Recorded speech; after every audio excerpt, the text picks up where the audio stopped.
नमस्कार साथियों, मेरा नाम है एहसन भारती और आपका स्वागत है सानवी जीएस चैनल के नए वीडियो में। आज है 23 सितंबर 2024।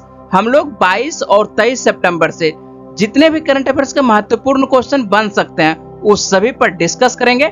पीडीएफ आप हमारे टेलीग्राम चैनल से डाउनलोड कर सकते हैं, जिसका लिंक मैंने इस वीडियो के डिस्क्रिप्शन में दे दिया है, तो आप इस लिंक पर जाकर टेलीग्राम चैनल ज्वाइन कर सकते हैं। चलिए शुरुआत करते हैं पहले क्वेश्चन से।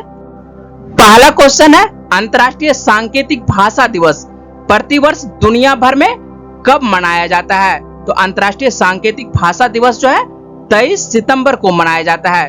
दुनिया भर में हर साल 23 सितंबर को international day of sine language यानी अंतर्राष्ट्रीय सांकेतिक भाषा दिवस मनाया जाता है।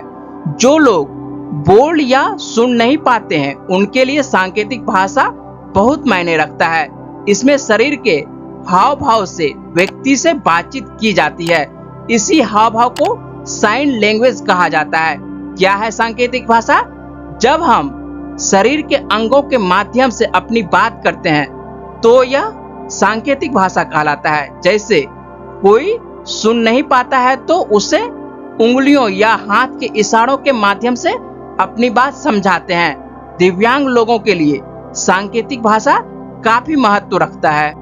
नेक्स्ट क्वेश्चन है, विश्व राइनो दिवस प्रतिवर्ष कब मनाया जाता है? तो विश्व राइनो दिवस जो है प्रतिवर्ष 22 सितंबर को मनाया जाता है और राइनो को ही हिंदी में गैंडा बोला जाता है। तो विश्व गैंडा दिवस जो है 22 सितंबर को मनाया जाता है और इस दिन का उद्देश्य जो है दुनिया भर में फैली 5 प्रजातियां जैसे काले गैंडे, बड़े एक सींग वाले गैंडे, सफेद गैंडे, सुमात्रा गैंडे और जवान राइनो के संरक्षण को लेकर जागरूकता बढ़ाना है। विश्व राइनो दिवस जो है सबसे पहले साल 2011 में मनाया गया था और इसकी घोषणा जो है पहली बार दक्षिण अफ्रीका ने वर्ष 2010 में की थी।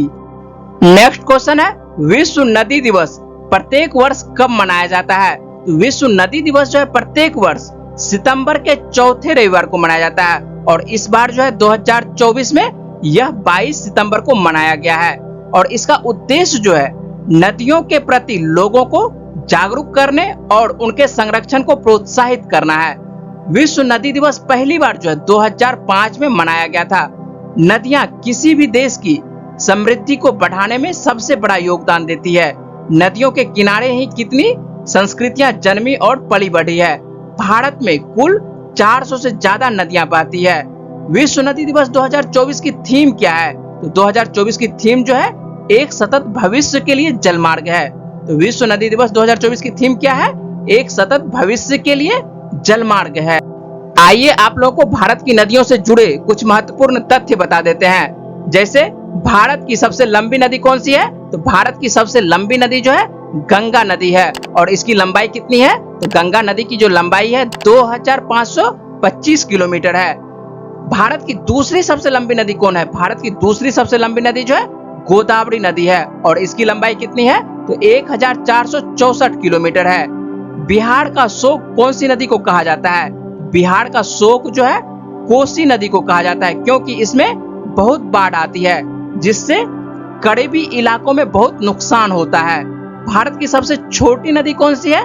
तो भारत की सबसे छोटी नदी जो है अरवली नदी है और यह नदी जो है अरावली पर्वत से निकलती है और राजस्थान के अलवर जिले से बहने वाली इस नदी की कुल लंबाई जो है मात्र 45 किलोमीटर है। ठीक है, तो भारत की सबसे छोटी नदी कौन सी हो गई? तो भारत की सबसे छोटी नदी अरवली नदी हो गई। ठीक है, और भारत की सबसे गहरी नदी कौन सी है? तो भारत की सबसे गहरी नदी जो है ब्रह्मपुत्र नदी है, जिसकी गहराई 380 फीट तक है। नेक्स्ट क्वेश्चन है, हाल ही में टेस्ट मैच में 5 से ज्यादा विकेट लेने वाले सबसे ज्यादा उम्र दराज वाले भारतीय खिलाड़ी कौन बने हैं? तो सबसे ज्यादा उम्र दराज वाले भारतीय खिलाड़ी जो है रविचंद्रन अश्विन बने हैं। रविचंद्रन अश्विन भारत की तरफ से टेस्ट क्रिकेट में सर्वाधिक 5 विकेट लेने वाले पहले खिलाड़ी बने हैं। चेन्नई टेस्ट में उन्होंने 37वीं बार 5 विकेट लेने का कारनामा किया है और दूसरे स्थान पर जो है पूर्व दिग्गज स्पिनर अनिल कुंबले का नाम आता है, जिन्होंने जो है टेस्ट मैच में 35 बार 5 विकेट लेने का कारनामा किया है। तो ध्यान रखिएगा कि सबसे ज्यादा उम्र दराज वाले भारतीय खिलाड़ी कौन बने हैं?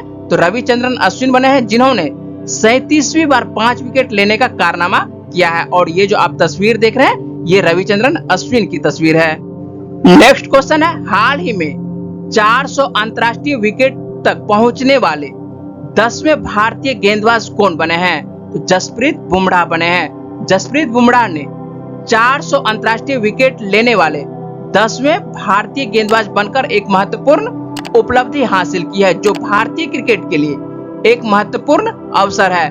बांग्लादेश के खिलाफ चेन्नई के एमए चिदम्बरम स्टेडियम में खेले गए पहले टेस्ट मैच में जसप्रीत बुमराह ने यह मुकाम हासिल किया है। ध्यान रखिएगा कि 400 अंतरराष्ट्रीय विकेट तक पहुंचने वाले 10वें भारतीय गेंदबाज कौन बने हैं? तो जसप्रीत बुमराह बने हैं। और ये जो आप तस्वीर देख रहे हैं, ये जसप्रीत बुमराह की तस्वीर है। नेक्स्ट क्वेश्चन है, हाल ही में किस टीम ने दलीप ट्रॉफी 2024 का खिताब जीता है? तो दलीप ट्रॉफी 2024 का खिताब जो है भारत ए टीम के द्वारा जीता गया है। मयंक अग्रवाल की कप्तानी में इंडिया की ए टीम ने इंडिया सी को 132 रनों से हराकर दलीप ट्रॉफी 2024 खिताब जीत लिया है। तो किसने जीता है? तो भारत ए टीम ने जीता है। और किसको हराकर? तो इंडिया सी को हराकर जीता है। ठीक है। और इंडिया ए टीम के कप्तान कौन थे? तो इंडिया ए टीम के कप्तान जो है मयंक अग्रवाल थे, जबकि इंडिया सी टीम के कप्तान कौन थे? तो इंडिया सी टीम के कप्तान जो है ऋतुराज गायकवाड़ थे। नेक्स्ट क्वेश्चन है, श्रीलंका के नए राष्ट्रपति कौन बनने वाले हैं? तो श्रीलंका के नए राष्ट्रपति जो है अनुरा कुमारा दिसानायके बनने वाले हैं। मार्क्सवादी नेता अनुरा कुमारा दिसानायके ने श्रीलंका का राष्ट्रपति चुनाव जीत लिया है। और यह पहला मौका है जब श्रीलंका में कोई वामपंथी नेता राष्ट्रपति के पद पर बैठेगा। और नाम आता है श्रीलंका का, तो श्रीलंका के बारे में देख लेते हैं। तो श्रीलंका की राजधानी क्या है? तो श्रीलंका की 2 राजधानी है, श्री जयवर्धनपुरा कोट्टी है। ठीक है। जो पहली राजधानी है श्री जयवर्धनपुरा कोट्टी है, जो कि विधायी राजधानी है। और दूसरी राजधानी जो है कोलंबो है, जो कि कार्यकारी और न्यायिक राजधानी है। और श्रीलंका में कौन सी मुद्रा चलती है? तो यहाँ पर जो है श्रीलंकाई रुपया चलती है। और ये जो आप तस्वीर देख रहे हैं, यह है अनुरा कुमारा दिसानायके के, और यही श्रीलंका के नए राष्ट्रपति बनने वाले हैं। नेक्स्ट क्वेश्चन है, 2025 में अंतर्राष्ट्रीय अंतरिक्ष स्टेशन की यात्रा करने वाला पहला भारतीय अंतरिक्ष यात्री कौन बनेगा? तो पहला भारतीय अंतरिक्ष यात्री जो है शुभांशु शुक्ला बनने वाले हैं। ठीक है।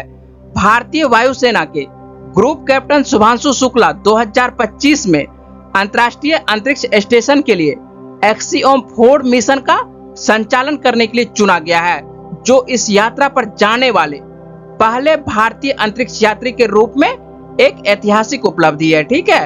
एक्सियोम 4 मिशन भारत और संयुक्त राज्य अमेरिका के बीच एक संयुक्त प्रयास है। तो ध्यान रखिएगा आप लोग कि 2025 में अंतर्राष्ट्रीय अंतरिक्ष स्टेशन की यात्रा करने वाला पहला भारतीय अंतरिक्ष यात्री कौन बनने वाले हैं? तो पहला भारतीय अंतरिक्ष यात्री जो है शुभांशु शुक्ला बनने वाले हैं। और ये जो आप तस्वीर देख रहे हैं, ये शुभांशु शुक्ला की तस्वीर है।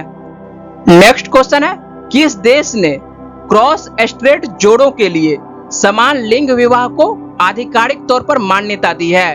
तो ताइवान के द्वारा जो है क्रॉस स्ट्रेट जोड़ों के लिए समान लिंग विवाह को आधिकारिक तौर पर मान्यता दे दी गई है। ताइवान ने चीनी और ताइवानी नागरिकों के बीच समलैंगिक विवाह को आधिकारिक रूप से अनुमति देकर LGBTQ अधिकारों में महत्वपूर्ण प्रगति की है, जिससे यह सुनिश्चित होता है कि कानून के तहत उनके साथ समान व्यवहार किया जाता है। और नाम आता है ताइवान का, तो ताइवान की राजधानी देख लेते हैं। तो ताइवान की राजधानी क्या है? तो ताइवान की राजधानी ताइपे है। और ताइवान में जो मुद्रा चलती कौन सी? डॉलर मुद्रा चलती है। नेक्स्ट क्वेश्चन है, 14वीं हॉकी इंडिया जूनियर पुरुष राष्ट्रीय चैंपियनशिप 2024 को किसने जीता है? तो पंजाब के द्वारा जीता गया है। पंजाब ने शूट आउट में उत्तर प्रदेश को 4-3 से हराकर 14वीं हॉकी इंडिया जूनियर पुरुष राष्ट्रीय चैंपियनशिप का खिताब जीता है। तो ध्यान रखिएगा कि 14वीं हॉकी इंडिया जूनियर पुरुष राष्ट्रीय चैंपियनशिप का खिताब किसने जीता है 2024 वाला? तो पंजाब के द्वारा जीता गया है। और नाम आता है पंजाब का, पंजाब के बारे में देख लेते हैं। तो पंजाब की राजधानी क्या है? तो पंजाब की राजधानी चंडीगढ़ है। और राज्यपाल पंजाब के कौन है? तो पंजाब के नए राज्यपाल बने हैं, कौन बने हैं? गुलाब चंद कटारिया बने हैं। और मुख्यमंत्री पंजाब के कौन है? तो पंजाब के मुख्यमंत्री जो है भगवंत मान है। और लोकसभा की कितनी सीटें आती है पंजाब से? तो 13 सीटें आती है। और राज्यसभा की 7 सीटें पंजाब से आती है। नेक्स्ट क्वेश्चन है, केंद्र सरकार ने किस देश की सीमा पर बाड़ लगाने के लिए 31,000 करोड़ रुपए की मंजूरी दी है? तो म्यांमार के साथ जो है बाड़ लगाने के लिए 31,000 करोड़ रुपए की मंजूरी दी है। भारत म्यांमार की 1,643 किलोमीटर लंबी सीमा पर 31,000 करोड़ रुपए की लागत से बाड़ लगाई जाएगी और नाम आता है म्यांमार का। तो म्यांमार के बारे में देख लेते हैं। तो म्यांमार की राजधानी क्या है? तो म्यांमार की राजधानी जो है नेपिडाउ है। और यहाँ पर जो मुद्रा चलती है, कौन सी मुद्रा चलती है? तो क्यात मुद्रा चलती है। नेक्स्ट क्वेश्चन है, चीता परियोजना के तहत अगले 10 वर्षों में किस राष्ट्रीय उद्यान में चीतों के नए समूह लाए जाएंगे? तो चीतों के नए समूह जो है कूनो राष्ट्रीय उद्यान में लाए जाएंगे और नाम आता है कूनो राष्ट्रीय उद्यान का। तो इसके बारे में थोड़ा सा जानकारी प्राप्त कर लेते हैं। तो कूनो राष्ट्रीय उद्यान भारत के मध्य प्रदेश राज्य में एक संरक्षित क्षेत्र है जिसे सन 2018 में राष्ट्रीय उद्यान का दर्जा दिया गया था और इसकी स्थापना जो है सन 1981 ईस्वी में एक वन्य अभ्यारण्य के रूप में की गई थी। मैंने आप लोगों से पिछले वीडियो में प्रश्न पूछा था कि राष्ट्रमंडल खेल 2026 का आयोजन कहां किया जाएगा? तो राष्ट्रमंडल खेल 2026 का आयोजन जो है स्कॉटलैंड के ग्लासगो शहर में होने वाला है। ठीक है, और इसके बारे में मैंने पूरे विस्तार से बताया था और जिनका आंसर कमेंट बॉक्स में सही है उन्हें बहुत बहुत शुक्रिया, लेकिन किसी किसी का आंसर गलत है। तो जिसका आंसर गलत है उसे मैं एक बार फिर से बता देता हूं कि राष्ट्रमंडल खेल, ठीक है, 2026 का आयोजन जो है स्कॉटलैंड के ग्लासगो शहर में होने वाला है। लेकिन पहले यह जो है कहां पर होने वाला था? यह पहले ऑस्ट्रेलिया में होने वाला था। ठीक है, ऑस्ट्रेलिया के विक्टोरिया शहर में होने वाला था। ऑस्ट्रेलिया के कहां पर? विक्टोरिया शहर में होने वाला था। लेकिन ऑस्ट्रेलिया के विक्टोरियन सरकार ने, ठीक है, अपना नाम यहां से वापस कर लेता है। ठीक है, और स्वीकार कर देता है राष्ट्रमंडल करने से। ठीक है, जब राष्ट्रमंडल खेल करने से अस्वीकार कर देता है तो इसका मेजबानी जो है किसको मिल जाता है? इसका मेजबानी जो है 2026 वाला स्कॉटलैंड के ग्लासगो शहर को मिल जाता है। तो ठीक है, याद रखिएगा, ध्यान रखिएगा कि राष्ट्रमंडल खेल 2026 अब कहां पर होने वाला है? तो स्कॉटलैंड के ग्लासगो शहर में होने वाला है। आज का प्रश्न है, हाल ही में मिस इंडिया वर्ल्ड वाइड 2024 का टाइटल किसने जीता है? तो मिस इंडिया वर्ल्ड वाइड 2024 का टाइटल किसने जीता है? इसका सही जवाब क्या है वो जल्दी से आपको कमेंट बॉक्स में बताना है। और मुझे उम्मीद है कि इस वीडियो में मैंने जितने भी इंपॉर्टेंट क्वेश्चन पर बात की है वो पॉइंट्स आपको समझ में आए होंगे। अगर आपको वीडियो अच्छी लगी तो वीडियो को लाइक करिएगा, शेयर करिएगा और अपने दोस्तों को वीडियो के बारे में बताइएगा और चैनल को सब्सक्राइब अवश्य करेगा जिससे कि आपको प्रत्येक दिन करंट अफेयर्स मिलता रहे। चलिए मिलते हैं आपसे अगली वीडियो में, तब तक के लिए अपना ख्याल रखिएगा, पढ़ते रहिए। वीडियो में बने रहने के लिए बहुत बहुत शुक्रिया, धन्यवाद।